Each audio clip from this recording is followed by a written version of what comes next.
It feels like whenever you touch a work of Korean fiction, the characters have a 50% chance of being involved in a car accident, another 30% chance of getting hit by food assortment, and a 95% chance of being involved in a bullying case.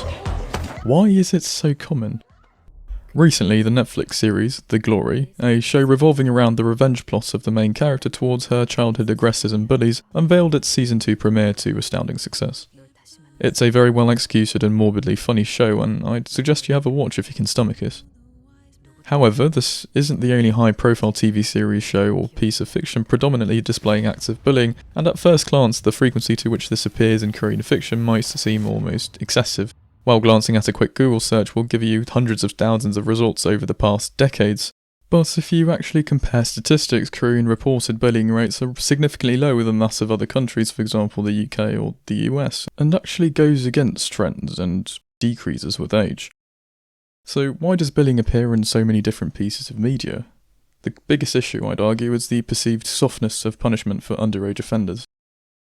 Consider this example. In 2018, 4 teenagers attending middle/high school assaulted and killed a classmate of theirs who died by falling off the top of an apartment building. This incident was ruled under Article 259, causing death by bodily injuries, and the prosecution sought a maximum sentence of 10 years and a minimum of 5, the maximum penalty allowed under juvenile law. But the 4 were eventually sentenced to the following: max 6 years, min 3 years 6 months, max 6 years, min 3 years, max 3 years, min 1 year 6 months, and max 4 years, min 2 years.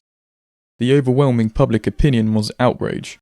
These criminals had gotten away with barely a sentence after taking someone's life away twice, once while they were living and once more on death. I won't go into excessive detail about this case, but some of the details are absolutely infuriating.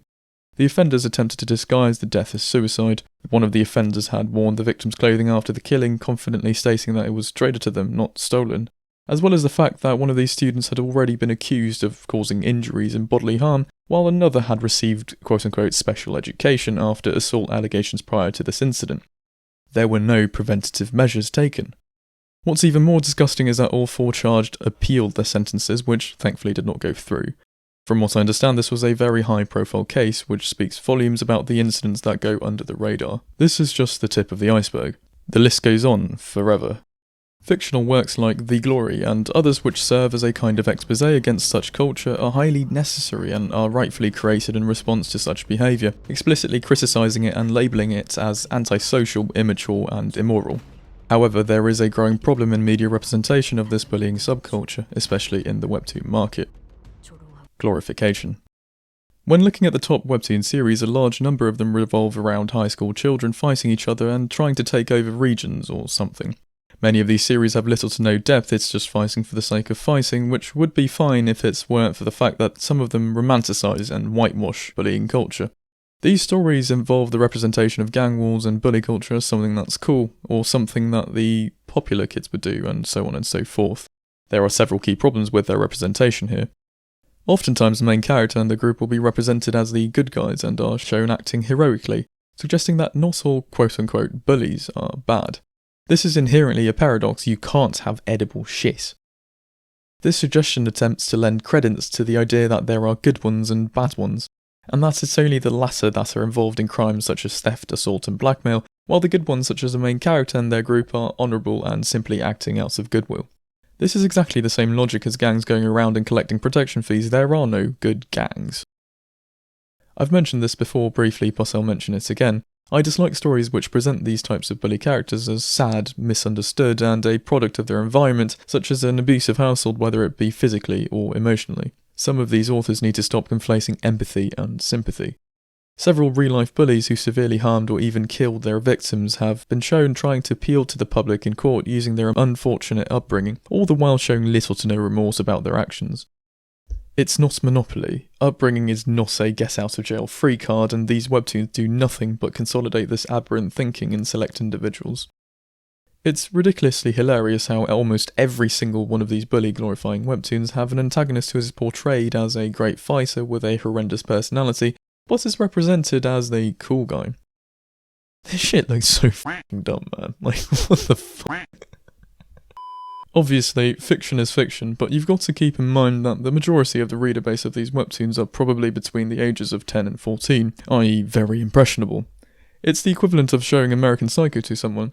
Functional adults won't think Patrick Bateman is a cool, charismatic role model, but children and Andrew Tate fans might. Everyone loves a good redemption arc, but it's not as simple as, oh, I'm on your side now.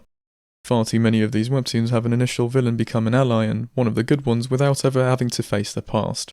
It's simply buried 6 feet under and never spoken of again. It's ironic how this is exactly how the majority of school violence cases are handled in real life. Incidents occur and are hushed up, with the offenders effectively never having to face the music.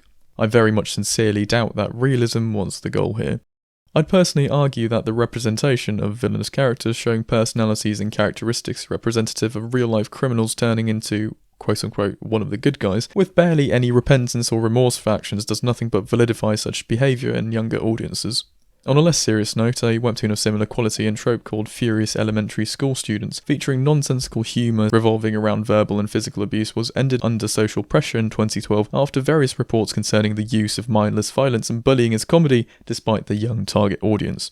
Of course, freedom of speech and artistic creativity is important, and I don't think a carpet ban is a solution, but I'm of the opinion that one can't forfeit everything in pursuit of these two ideals. Some people might argue, oh well, this is the video game violence argument, but I disagree. General violence, whether it be in video games or other media and webtoons, are easily dissociated from reality, unlike when the topic encroaches on reality and sensitive topics. For example, there's a reason why this school shooter video game never made it to release.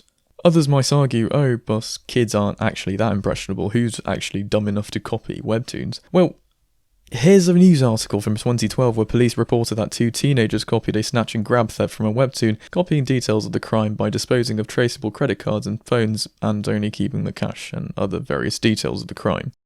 Yeah. Short opinion piece, but anyways, TLDR, glorification of bullying in webtoons, is a serious growing problem that cannot be understated, and I personally really am not a fan of. The works of media are perfectly fine to consume as a functional, mature adult, but I undoubtedly have my reservations in regards to having these targeted towards younger, more impressionable audiences. Please do note that this is in no way a country-specific or media-specific problem, but rather one I've noticed broadly in webtoons. Let me know what you think. I've honestly had enough of Google Translate for a lifetime.